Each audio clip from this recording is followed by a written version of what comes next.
नमस्कार, स्वागत है आप सभी का संसद टीवी में। मैं हूं प्रीति सिंह। संसद में आज के एजेंडे के साथ बुलेटिन की शुरुआत करेंगे, लेकिन उससे पहले बात कोविड महामारी से बचाव की। कोरोना महामारी के खिलाफ पूरा देश एकजुट होकर लड़ रहा है। आप भी हमारे साथ सुरक्षा और बचाव के एहतियाती उपायों का संकल्प लें। अपना मास्क अच्छी तरह से पहनें, 2 गज की दूरी का पालन करें, सुरक्षित दूरी बनाए रखें, साथ ही अपने हाथों को बार बार धोएं।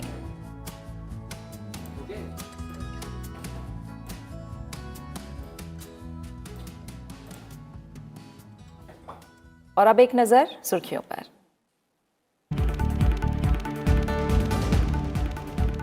संसद के दोनों सदनों की कार्यवाही आज से सुबह 11 बजे होगी शुरू। उच्च सदन के एजेंडे में जल शक्ति मंत्रालय के कामकाज पर चर्चा शामिल। सभी दलों के सांसद रखेंगे विचार और सुझाव।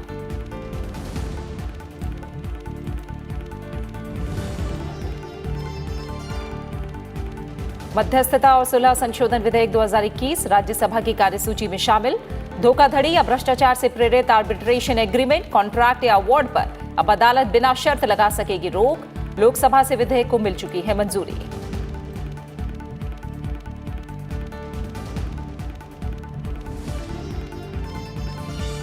दो 2021-22 के लिए रेल मंत्रालय के अनुदान मांगों पर लोकसभा में चर्चा और मतदान आज। दिल्ली राष्ट्रीय राजधानी राज्य क्षेत्र विधि विशेष उपबंध दूसरा संशोधन विधेयक 2021 भी कार्यसूची में शामिल। राज्यसभा से विधेयक को मिल चुकी है मंजूरी।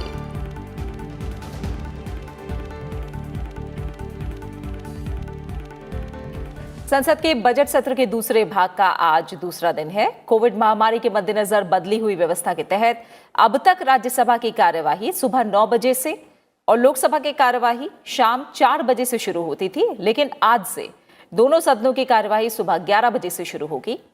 हालांकि कोरोना प्रोटोकॉल का सख्ती से पालन जारी रहेगा। आज के एजेंडे की बात करें तो दोनों सदनों की कार्यसूची में काफी अहम कामकाज शामिल है।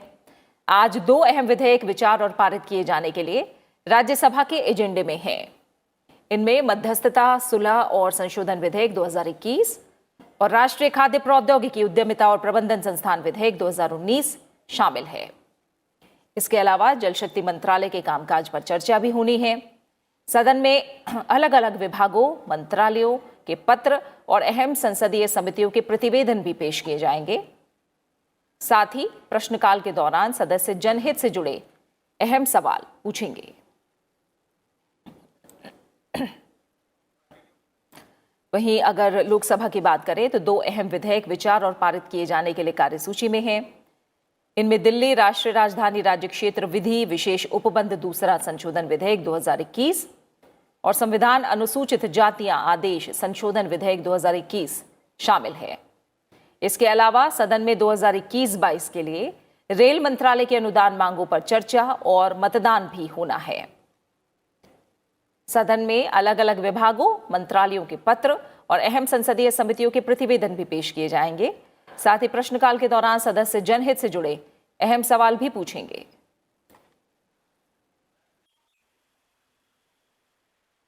राज्यसभा के एजेंडे में जल शक्ति मंत्रालय के कामकाज पर चर्चा शामिल है। इस दौरान सभी दलों के सांसद विचार और सुझाव रखेंगे। बजट सत्र के दूसरे भाग में कई अहम मंत्रालयों के कामकाज पर चर्चा होनी है। राज्यसभा में जिन अहम मंत्रालयों के कामकाज पर चर्चा होगी उनमें जल शक्ति मंत्रालय के अलावा रेलवे, पर्यटन, खाद्य प्रसंस्करण मंत्रालय, कृषि और किसान कल्याण मंत्रालय, ग्रामीण विकास मंत्रालय और जनजातीय कार्य मंत्रालय शामिल हैं।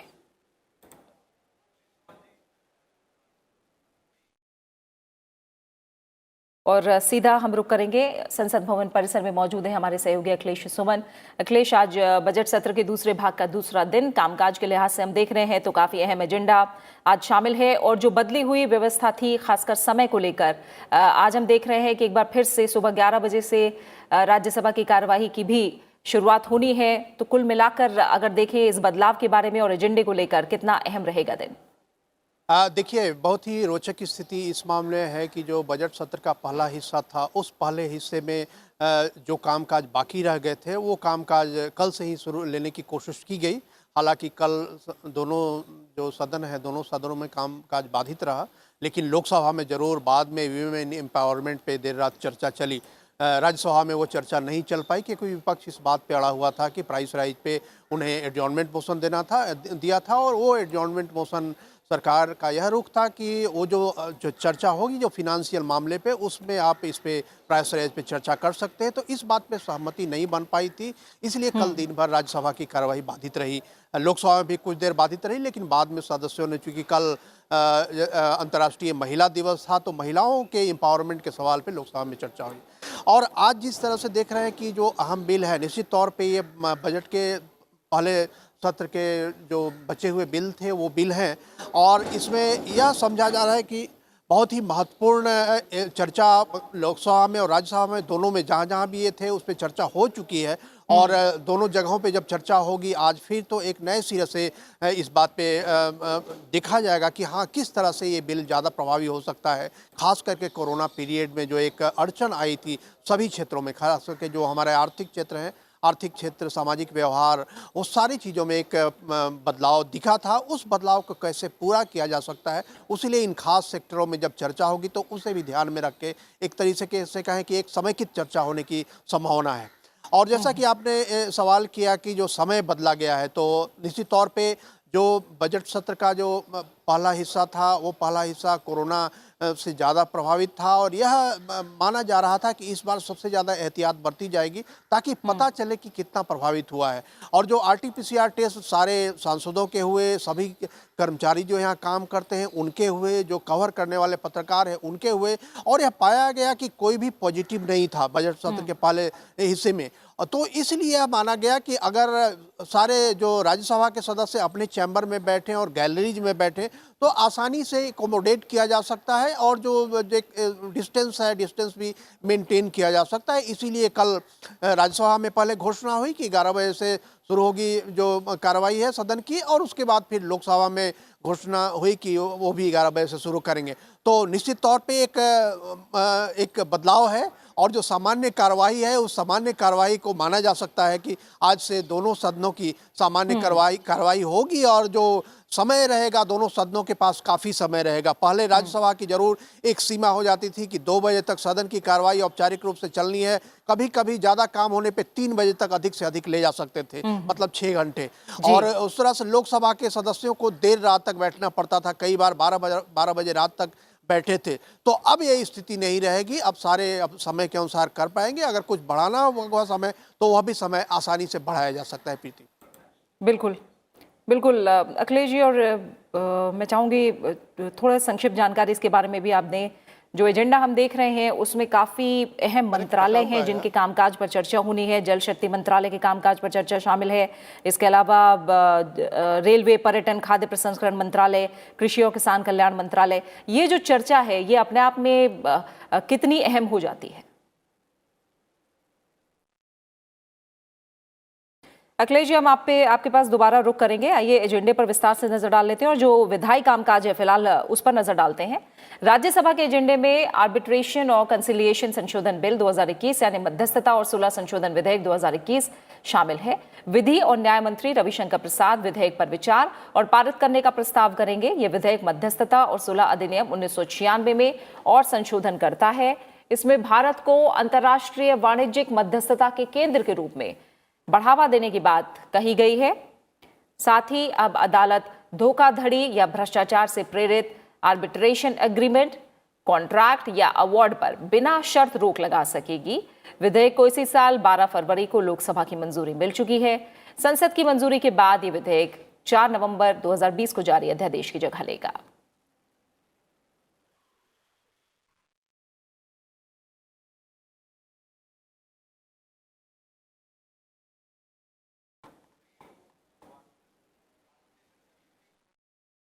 राष्ट्रीय खाद्य प्रौद्योगिकी, उद्यमिता और प्रबंधन संस्थान विधेयक 2019 भी विचार और पारित किए जाने के लिए राज्यसभा की कार्यसूची में शामिल है। इसका उद्देश्य राष्ट्रीय खाद्य प्रौद्योगिकी, उद्यमिता और प्रबंधन संस्थान कुंडली हरियाणा और भारतीय खाद्य प्रसंस्करण प्रौद्योगिकी संस्थान तंजावुर तमिलनाडु को राष्ट्रीय महत्व के संस्थान का दर्जा प्रदान करना है। इससे इन संस्थानों को अपने शैक्षिक पाठ्यक्रम की रूपरेखा तैयार करने और विकसित करने के साथ ही शैक्षिक क्रियाकलापों में अनुसंधान की गतिविधियों और उसका दर्जा बढ़ाने के लिए संचालन की स्वायत्तता मिलेगी। इससे ये विश्व स्तरीय संस्थान बन सकेंगे।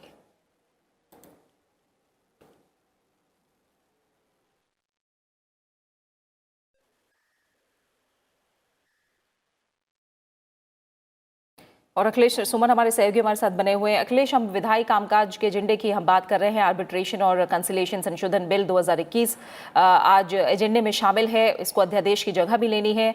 हम देख रहे हैं कि जो पहला चरण था उत्पादकता काफी अच्छी रही। इस चरण में भी सरकार का जोर होगा कि जो जरूरी कामकाज हैं और खासकर विधायी कामकाज है उन्हें जल्द से जल्द निपटाया जाए। निश्चित तौर पे देखिए, इसमें बहुत जल्दी करने की संभावना नहीं होती है, क्योंकि जिस तरीके का ये बिल है और जिस तरीके से भारत यह सोच रहा है कि आत्मनिर्भर भारत की तरफ बढ़ा जाए, तो उस आत्मनिर्भर भारत में कंपनियों की काफ़ी महत्वपूर्ण भूमिका होती है। और वैसे में वही कंपनियां हैं जो रोज़गार पैदा करती हैं, वही कंपनियां हैं जो आर्थिक गतिविधियों को तेज़ करती हैं, और उससे जो हमारी जो उत्पादकता है, सामान बनाते हैं, हम मैन्युफैक्चरिंग करते हैं, वो सारी चीज़ों में इजाफा होता है। तो लेकिन ये भी एक बहुत बार देखा गया है कि जब कंपनियां काम करती हैं तो उनके सामने भी अड़चनें आती हैं, और कई बार ऐसी स्थिति होती है जहां कि मामले फंस जाते हैं, खास करके जो मध्यस्थता कई बार कंपनियों को करना पड़ता है दूसरी कंपनियों के साथ या अपने क्लाइंट के साथ। तो ऐसे में कई बार कोर्ट के केस लगातार चलते रहते हैं, और ऐसे में उनके कामकाज पे भी काफ़ी प्रभाव पड़ता है। तो जिस तरह से हम यह देख रहे हैं कि भारत तेज़ी से बढ़ती हुई, विकसित होती हुई अर्थव्यवस्था है, और उस अर्थव्यवस्था में कंपनियों को भी एक ठीक ठाक लेवल प्लेइंग फील्ड हमको देना है।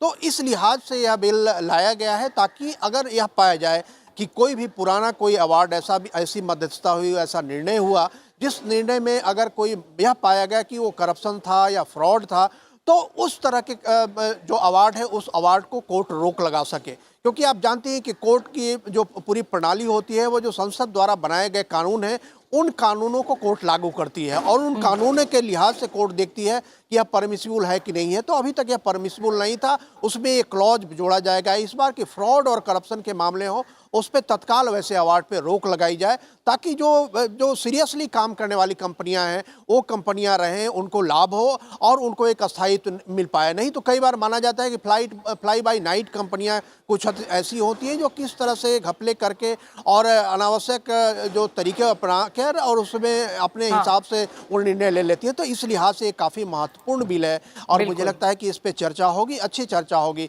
और इसका जो परिणाम होगा आने वाले दिनों में कंपनियों के बीच सहयोग और स्वस्थ प्रतिस्पर्धा बनाने के लिए उसका उपयोग होगा। बिल्कुल। और इसके अलावा जो अगला बिल है राष्ट्रीय खाद्य प्रौद्योगिकी उद्यमिता और प्रबंधन संस्थान विधेयक 2019, उस पर भी विचार होना है और पारित किए जाने के लिए वो एजेंडे में शामिल है। हम जानते हैं जो इसका मकसद है वो राष्ट्रीय खाद्य प्रौद्योगिकी उद्यमिता और प्रबंधन संस्थान कुंडली और जो भारतीय खाद्य प्रसंस्करण प्रौद्योगिकी संस्थान तंजावुर है, उनको राष्ट्रीय महत्व के संस्थान का दर्जा देना है। ये बिल पास होता है तो किस तरह का फायदा और लाभ होगा? निश्चित तौर पे ये जो बिल है, जिस तरीके से हम देखते हैं अभी तक जितने सर्वे आए हैं, जितने अध्ययन हुए हैं, कि जिस तरह की हमारी कृषि उत्पादकता है, उस कृषि उत्पादकता का हम पूरी तरह लाभ नहीं उठा पाते हैं। और खाद्य प्रसंस्करण के बारे में लगातार ये बातें हुई हैं कि भारत में खाद्य प्रसंस्करण की जितनी क्षमता है उसका उपयोग नहीं होता है, और इसकी वजह से आप देखते हैं कि जूस जैसी चीज़ें भी, जो पोटैटो जैसी चीज़ें, बहुत सारे ऐसी चीज़ें हैं जो कि पैक्ड फूड में हम बनाकर यहाँ लोगों को दे सकते हैं, बेच सकते हैं, उनका व्यवसाय हो सकता है और किसानों को उसका लाभ मिल सकता है। तो इस लिहाज से खाद्य प्रसंस्करण उद्योग को स्थापित किया जाए, और उस तरह की तकनीक की शिक्षा देने वाले जो संस्थान हैं उन संस्थानों को और ज़्यादा प्रभावी बनाया जाए। इस लिहाज से स्वायत्तता देने की जरूरत पड़ती है, ताकि छोटे छोटे निर्णय लेने के लिए भी उन्हें केंद्र सरकार के पास ना आना पड़े। तो यह जो स्वायत्तता देने की यह प्रक्रिया चली है, उस स्वायत्तता देने की प्रक्रिया के तहत उनको एक छूट मिलेगी कि आप किस तरह के जो करिकुलम बनाते हैं, और निश्चित तौर पे करिकुलम जब आप बनाएंगे तो जो हमारे यहाँ की खाद्य जो स्थिति है, फूड प्रोडक्ट है, उन फूड प्रोडक्ट से कैसे हम आगे बढ़ सकते हैं उनको। तो इसलिए लेकिन इस बीच में एक रोचक बात यह भी मैं बताऊं प्रीति, कि इस पे जनवरी 2020 में एक स्टैंडिंग कमेटी की रिपोर्ट भी आई, और स्टैंडिंग कमेटी ने एक कुछ अनुशंसाएं भी की, और उनकी अनुशंसाएं खास तौर पे इस बात की ओर केंद्रित थी कि जो फ़ी है इनकी जो आप जानती हैं कि कई बार यह माना जाता है कि स्वायत्तता देने का मतलब अधिक फ़ी लाने की ओर जी। संस्थान उन्मुख होंगे। तो इस पर एक प्रभावी नियंत्रण रखने के लिए बिल्कुल। स्टैंडिंग कमेटी ने भी रिकमेंड किया है कि एक मैक्सिमम फ़ी का एक लेवल तय कर दिया जाना चाहिए ताकि उससे ज़्यादा फ़ी ये संस्थाएं ना ले पाएँ। बिल्कुल। और उसके अलावा शेड्यूल कास्ट और शेड्यूल का ट्राइब के जो लोग हैं अगर वो जाते हैं वहाँ पढ़ने के लिए तो जी। उनके लिए पूरी तरह फ़ी माफ़ किया जाए। तो ये है, ये बस अनुशंसाएं की बिल्कुल। है। अब देखना ये है बिल्कुल कि जब अखिलेश। चर्चा होती है और सरकार का जब जवाब आता है तो किस तरह से वो बिल्कुल होता ये है, इस देखना बात होगा। पूरी होती है। जी। बिल्कुल, बिल्कुल। और जो अहम कामकाज है उस पर अब नजर डालेंगे। अखिलेश, आप हमारे साथ बने रहिए। राष्ट्रीय राजधानी राज्य क्षेत्र दिल्ली विधि विशेष उपबंध दूसरा संशोधन विधेयक 2021 लोकसभा की कार्यसूची में शामिल है। केंद्रीय आवासन और शहरी कार्य मंत्री हरदीप सिंह पुरी विधेयक पर विचार और पारित करने का प्रस्ताव करेंगे। इसके तहत 2011 के कानून में संशोधन किया गया है, जो कानून बनने के बाद 30 दिसंबर 2020 को जारी अध्यादेश की जगह लेगा। 2011 का कानून राष्ट्रीय राजधानी में मौजूद अनाधिकृत कॉलोनियों को नियमित करने से संबंधित है। 2011 का कानून पिछले साल 31 दिसंबर तक वैध था। अध्यादेश के जरिए कानून की समय सीमा 31 दिसंबर 2023 तक बढ़ाई गई है। राज्यसभा से इस विधेयक को मंजूरी मिल चुकी है।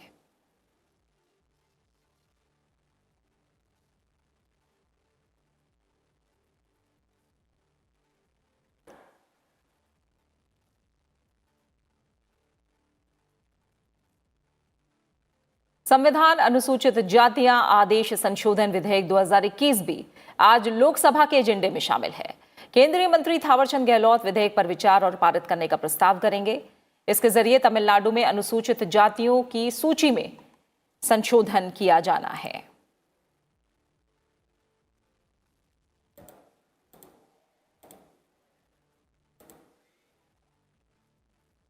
और अखिलेश सुमन हमारे सहयोगी बने हुए हैं। अखिलेश, हम अगर लोकसभा के एजेंडे में देखें तो राष्ट्रीय राजधानी राज्य क्षेत्र दिल्ली विशेष उपबंध दूसरा संशोधन विधेयक ये शामिल है। इसके अलावा काफी अहम कामकाज है जो लोकसभा के एजेंडे में आज शामिल है। तो लोकसभा में किस तरह के आसार नजर आ रहे हैं?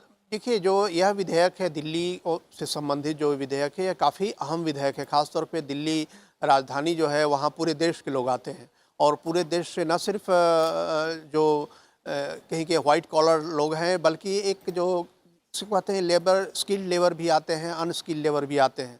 और कई बार उन्हें ऐसी जगहों में बसना पड़ता है जहाँ की वो, जिसके बारे में कहा जाता है वो कानूनी रूप से अधिकृत कॉलोनियाँ नहीं हैं, लेकिन वे व्यक्ति, वो नागरिक तो अधिकृत है। तो इस लिहाज से यह जो एक डाइकोटॉमी है, यह जो एक कहें कि क्रूर एक है कि जो कोई आ रहा है किसी कॉलोनी में रह रहा है उससे यह माना जाए कि वो अनधिकृत है, उसको न वोटर आई कार्ड मिलेगा, न उसको राशन कार्ड मिलेगा, न उसको बिजली मिलेगी, न पानी मिलेगा। तो ये एक अमानवीय स्थिति हो जाती है।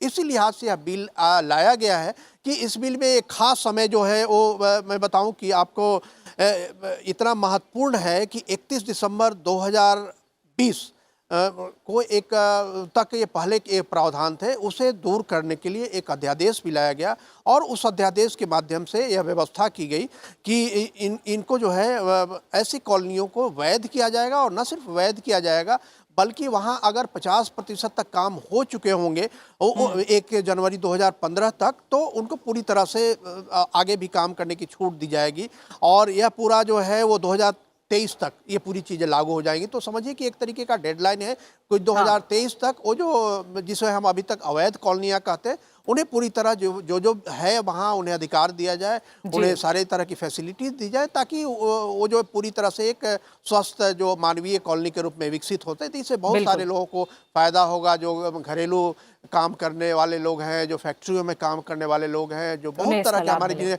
आजकल फ्रंट लाइन वर्कर्स बोलते हैं, वो सारे लोगों को इससे बड़ा फायदा होगा और निश्चित तौर पे एक आम दिल्ली के लिए होगा। बिल्कुल। इसी के साथ जो तमाम आपने जानकारी हम तक पहुंचाई है संसद भवन परिसर से, अखिलेश सुमन आपका इसके लिए बहुत बहुत शुक्रिया। और आगे बुलेटिन में बात करेंगे जो और एजेंडा शामिल है उसकी। राज्यसभा में आज कई अहम संसदीय समितियों के प्रतिवेदन सभा पटल पर रखे जाने हैं। सांसद डॉक्टर वीपी सहस्त्रबुद्धे और अखिलेश प्रसाद सिंह विभाग संबंधित शिक्षा, महिला, बाल, युवा और खेल संबंधी संसदीय स्थायी समिति के प्रतिवेदन सदन के पटल पर रखेंगे।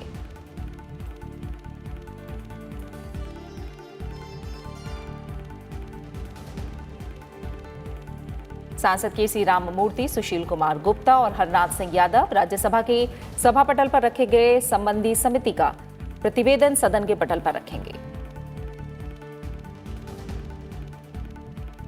सांसद कैलाश सोनी और छाया वर्मा कृषि संबंधी संसदीय स्थायी समिति के प्रतिवेदन सदन में पेश करेंगे। सांसद नारायण भाई जे राठवा और अजय प्रताप सिंह ग्रामीण विकास संबंधी संसदीय स्थायी समिति 2020-21 के प्रतिवेदन सदन के पटल पर रखेंगे। इसके अलावा राज्यसभा में आज वित्त मंत्री निर्मला सीतारमण राजस्व विभाग, वित्त विभाग से संबंधित अनुदानों की मांगों 2019-20 के बारे में, वित्त संबंधी स्थायी समिति के दूसरे प्रतिवेदन की सिफारिशों के कार्यान्वयन की जानकारी सदन को देंगी। साथ ही वित्त मंत्री राजस्व विभाग, वित्त मंत्रालय से संबंधित अनुदानों की मांगों 2020-21 के बारे में, वित्त संबंधी स्थायी समिति के 8वें प्रतिवेदन की सिफारिशों के कार्यान्वयन की स्थिति की जानकारी साझा करेंगी। वहीं आज राज्यसभा की कार्यावली में आयुर्वेद शिक्षण और अनुसंधान संस्थान जामनगर के लिए केंद्रीय मंत्री किरेन रिजिजू सभा के सदस्यों में से एक सदस्य को आयुर्वेद शिक्षण और अनुसंधान संस्थान जामनगर का सदस्य निर्वाचित करने का प्रस्ताव सदन में करेंगे। वहीं लोकसभा में भी कई अहम संसदीय समितियों के प्रतिवेदनों को सदन के पटल पर रखा जाएगा। सांसद राजेंद्र अग्रवाल और संतोष पांडे सरकारी आश्वासनों संबंधी समिति के प्रतिवेदन सदन के पटल पर रखेंगे।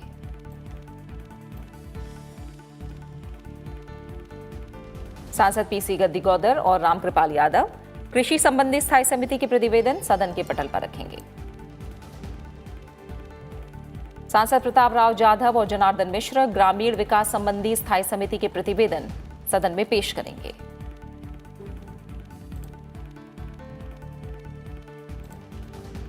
सांसद रमा देवी और संगीता आजाद सामाजिक न्याय और अधिकारिता संबंधी स्थायी समिति के प्रतिवेदन सदन में पेश करेंगी।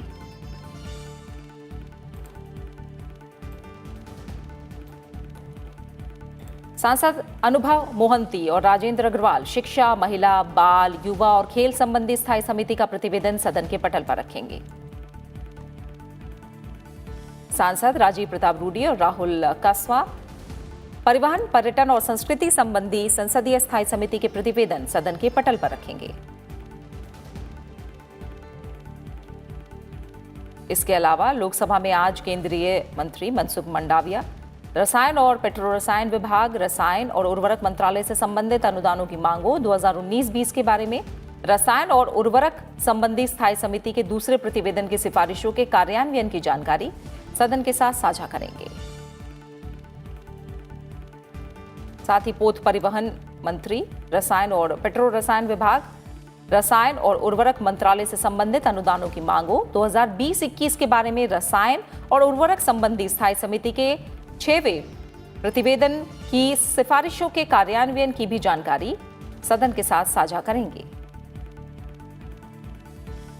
वहीं आज लोकसभा की कार्यावली में दिव्यांगता संबंधी केंद्रीय सलाहकार बोर्ड के लिए केंद्रीय मंत्री थावरचंद गहलोत सदन में 2 सदस्यों के निर्वाचन के लिए प्रस्ताव करेंगे।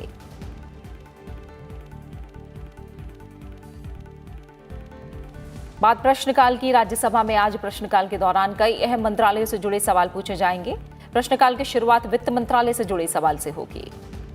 सांसद बी लिंगिया यादव पूछेंगे, जीरो कूपन बॉन्ड जारी करके अवसंरचना के वित्त पोषण की अनुमति प्रदान करने के लिए क्या कदम उठाए जा रहे हैं।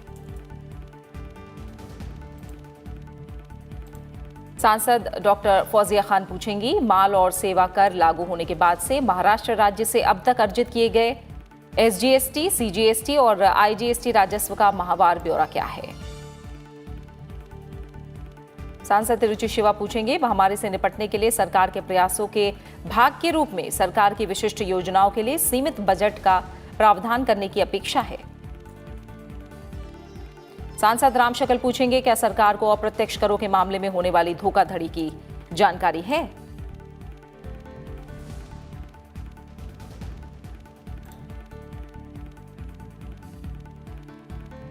और अब बात स्वास्थ्य और परिवार कल्याण मंत्रालय से जुड़े सवालों की। सांसद केआर सुरेश रेड्डी पूछेंगे, स्वास्थ्य परिवार कल्याण मंत्रालय पिछले 3 साल के दौरान देश में भारतीय चिकित्सा परिषद द्वारा कितने चिकित्सा महाविद्यालयों को मान्यता प्रदान की गई है। सांसद पी भट्टाचार्य पूछेंगे, पिछले 2 साल के दौरान सरकार द्वारा स्वास्थ्य क्षेत्र में औसत प्रति व्यक्ति कितना व्यय किया गया है। सांसद हरनाथ सिंह यादव पूछेंगे, क्या सरकार देश में कैंसर के बढ़ते हुए मामलों से निपटने के लिए कैंसर की रोकथाम और नियंत्रण कार्यक्रमों को प्राथमिकता दे रही है। सांसद समीर उरांव पूछेंगे, क्या वर्तमान मानदंडों के अनुसार निजी अस्पतालों के ओपीडी विभागों में गरीब लोगों को निःशुल्क उपचार के लिए 25% आरक्षण का प्रावधान है।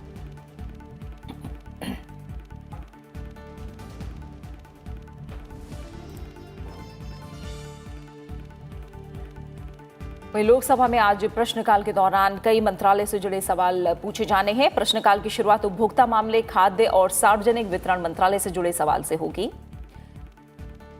सांसद भर्तृहरि मेहता पूछेंगे, क्या सरकार ने विगत 3 वर्षों और चालू वर्ष के दौरान बेमौसम वर्षा से उत्पन्न स्थिति में किसानों को राहत प्रदान करने और उन्हें अपनी फसल को औने पौने दाम पर बेचने के लिए मजबूर होने से बचाने के लिए केंद्रीय पूल के अंतर्गत खाद्यान्नों की खरीद के लिए गुणवत्ता संबंधी मानदंडों में रियायत दी गई है।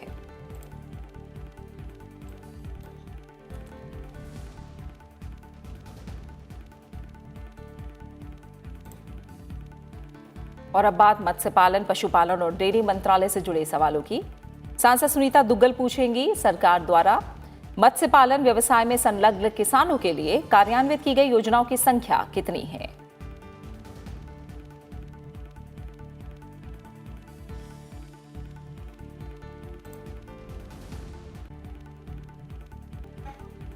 और थोड़ी देर में राज्यसभा की कार्यवाही शुरू होने जा रही है। अब से कुछ देर में आप देख सकते हैं राज्यसभा की कार्यवाही का सीधा प्रसारण। नमस्कार।